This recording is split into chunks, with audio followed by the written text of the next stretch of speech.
পঞ্চ পরিবর্তনের যে মূল অংশ আমরা সকলেই জানি, কিন্তু ওই যে প্রথমে বললাম একটু মানতে কষ্ট হয় আমাদের। আমরা হিন্দু সমাজে বাস করি, আমাদের প্রথমত সামাজিক সমরসতা বোধ থাকতে হবে, দ্বিতীয়ত পরিবেশের প্রতি আমাদের সংরক্ষণের প্রতি আমাদের দৃষ্টি রাখতে হবে এবং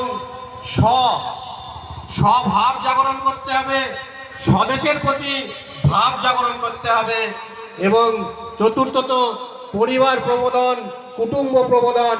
আমাদের আজকে একান্নবর্তী পরিবার খুব কমই দেখা যায়। আমাদের বর্তমান সমাজে একান্নবর্তী পরিবারের অভাব হয়ে গেছে। এবং সবশেষে যেটা বলবো, নাগরিক কর্তব্য।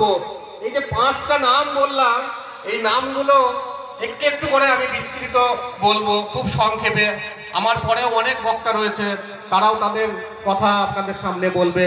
তো সেই বক্তব্য হিসাবে সামাজিক সমরসতা, প্রথম কথাই হচ্ছে হিন্দু সদরা সর্বে ন হিন্দু পতিত ভাবে মম দীক্ষা হিন্দু রক্ষা মম মন্ত্র সমানতা।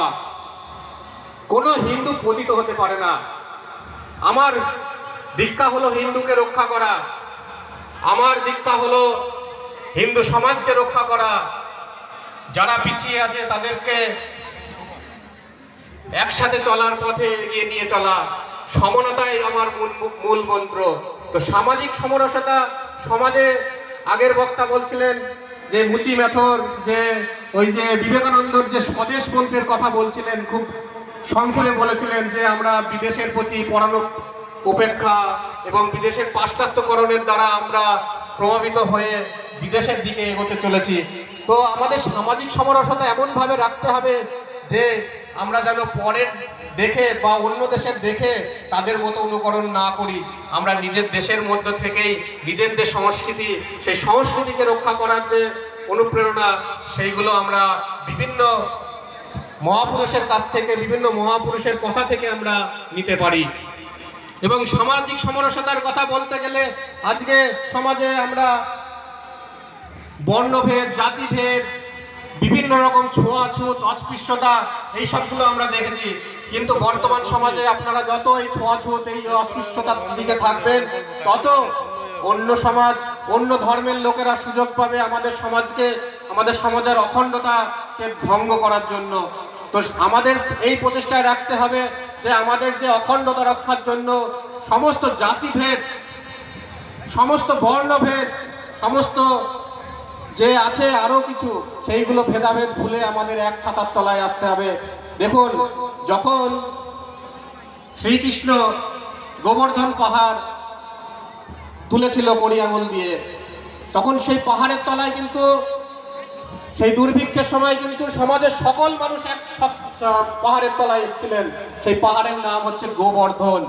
তো আমি একটুখানি তাত্ত্বিক বিষয় বেশি জানি না, আমি তবুও চেষ্টা করছি একটু আপনাদের সামনে বলার। তো গোবর্ধন পাহাড়, আমার একটা তাৎপর্য, সেটা হচ্ছে এটাই, আমার একটা অনুভব আমার জীবনে, যে গোবর্ধন, গো কথার অর্থ গরু, গোবংশ, আর বর্ধন কথার অর্থ বৃদ্ধি। তো আমাদের সমাজে আমরা এই গরুকে বর্ধন করি, গোমাতার পুজো করি, তাহলে আমাদের বিভিন্ন সমস্যার থেকে সমাধান আমরা পেতে পারি। দুর্ভিক্ষ, মহামারী, এই যে বলছিলেন যে কোভ্যাক্সিন, আমাদের করোনার সময় বিভিন্ন ভ্যাকসিনের দ্বারা আমাদের সমাজকে আমাদের বাঁচিয়েছিলেন করোনার সময়। তো আমাদের বর্তমান সমাজকে যদি বাঁচাতে চাই, আমাদের গোমাতাকে পুজো করতে হবে। তার বিস্তারিত আপনারা একটু অনুভব করবেন, বাড়িতে গিয়ে এইগুলো পরিবারের সাথে, সমাজের সাথে আলোচনা করবেন যে গোমাতা পূজনকে কেন আমরা এত প্রাধান্য দিচ্ছি। তো আমরা সত্য সনাতন ধর্মের চিরন্তন যে সত্য, সেই ধর্মের মানুষ। আমরা গোমাতার জয়গান করি, আমরা শ্রীরামের জয়গান করি, আমরা শ্রীকৃষ্ণের জয়গান করি, আমরা শিবের স্তুতি গান করি। সকলেই কিন্তু দেখবেন তারা হাতে এক হাতে অস্ত্র, তার একটা বাহন থাকে। তো আমরা কেন সেই প্রকৃতি, পশু, সমস্ত কিছুকে ভুলে যাব? আমরা আজকে নগর কেন্দ্রিক জীবনযাপনে আমরা সেই সব জীবনযাত্রা থেকে সরে আসছি। আমরা পরবর্তী পয়েন্টে আমি যাব, সেটা হচ্ছে পরিবেশ সংরক্ষণ। আজকে দেখুন পরিবেশ সংরক্ষণ মানুষের জীবনকে কিভাবে প্রভাবিত করছে। পরিবেশ যে দূষণ হয়েছে, আপনার পরিবার থেকে সেই দূষণটা শুরু হয়েছে। দেখুন আজকের পরিবার, আপনার বাড়িতে যে কাঁসা পিতলগুলো আছে আপনারা শিকেই তুলে রেখে দিয়েছেন, সব সানসেটে তুলে রেখে দিয়েছেন, সব প্লাস্টিকের বোতলে জল খাচ্ছেন আর ক্যান্সারকে আগমন ডাকছেন। বাড়িতে কাঁসা পেতল সানসেট থেকে নামান, নাহলে ওই কাঁসা পেতল বিক্রি করে কিন্তু ডাক্তার দেখাতে যেতে হবে, ক্যান্সারের রোগের জন্য যেতে হবে, আপনাকে ডাক্তারের কাছে লাইন দিতে হবে। ওই জন্য বলবো পরিবেশের যে কথা, আমাদের যে মাটির কলসি এখন আর ব্যবহার করে না, প্লাস্টিকের ব্যবহার করছে। আমরা গাছ লাগানো ভুলেই যাচ্ছি, আমরা গাছ কাটছি নগরায়নের জন্য, আমরা প্রচুর পরিমাণে প্লাস্টিক ব্যবহার করছি, যেখানে সেখানে আমরা প্লাস্টিকগুলো ফেলে দিচ্ছি, আমরা পরিবেশকে নোংরা করছি। তো এই সমাজের দায়িত্ব কি শুধু একটা কোনো সংগঠনের বা কোনো একটা সংঘের? তো রাষ্ট্রীয় স্বয়ংসেবক সংঘ এইটা মনে করে যে সমাজের প্রত্যেকটা স্তরের 8 থেকে 80 সকল মানুষের দায়িত্ব এই সমাজকে বাঁচানোর, এই দেশকে বাঁচানোর। সেজন্য পরিবেশ রক্ষা করার দায়িত্ব সকলের। আপনার বাড়ির উঠোনটা যদি পরিষ্কার থাকে, আপনার বাড়ির উঠোনটা যদি নিজের হয়, আপনার বাড়ির সামনের রাস্তাটাও আপনার নিজের। ওই জন্য আপনার বাড়ির উঠোনের সাথে সাথে আপনার রাস্তাটাও পরিষ্কার পরিচ্ছন্ন রাখা কিন্তু আপনার দায়িত্ব, কর্তব্যের মধ্যে পড়ে।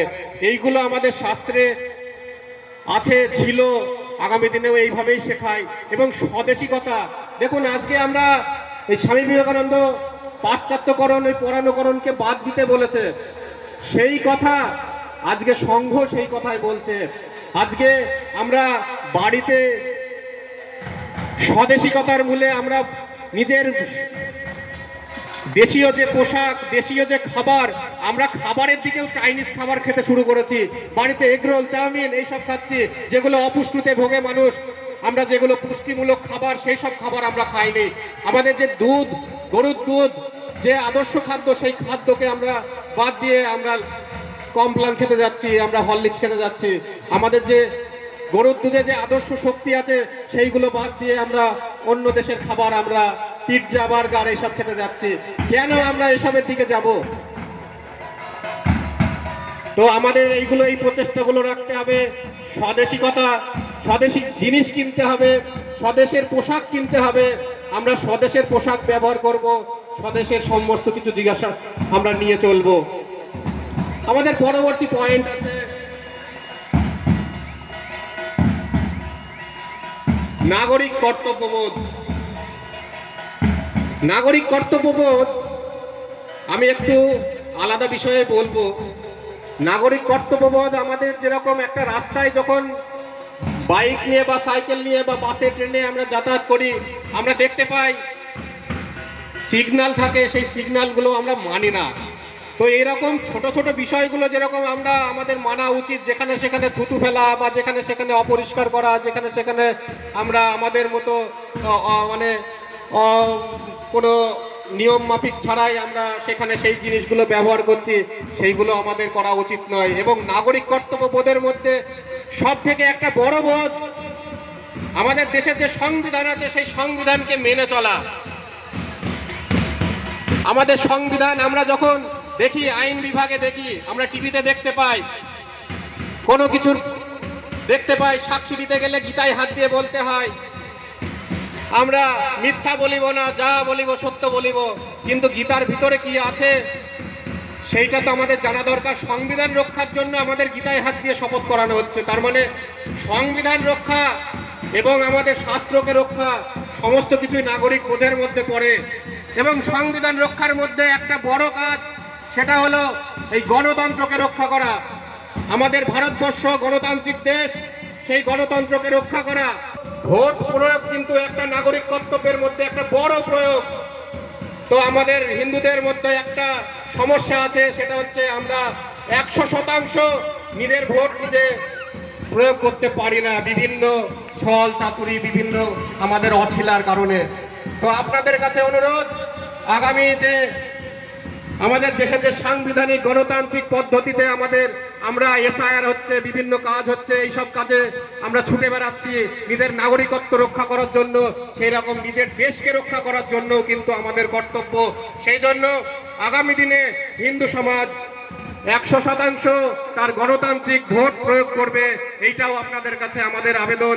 কারণ হচ্ছে অন্য সমাজ, অন্য ধর্মের লোকেরা 100%-র কাছাকাছি ভোট প্রয়োগ করছে, তাই জন্য তারা নিজের অধিকার, নিজের সাংবিধানিক ক্ষমতা বিভিন্ন ভাবে তারা তুলে নিচ্ছে।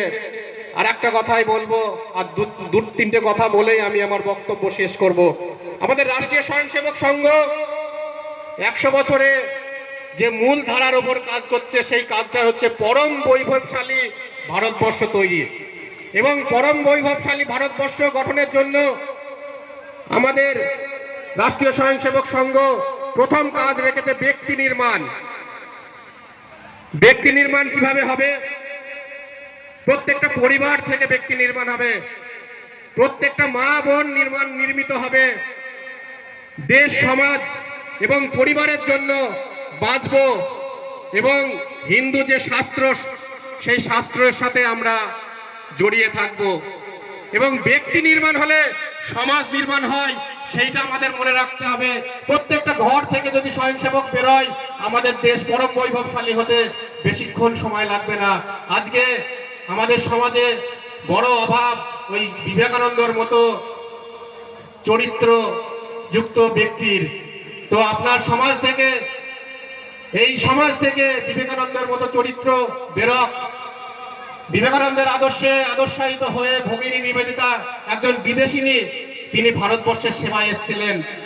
আপনারা যারা মায়েরা বসে আছেন, মাতৃশক্তি বসে আছেন, তাদেরও প্রত্যেকের কর্তব্য এই দেশকে রক্ষা করার।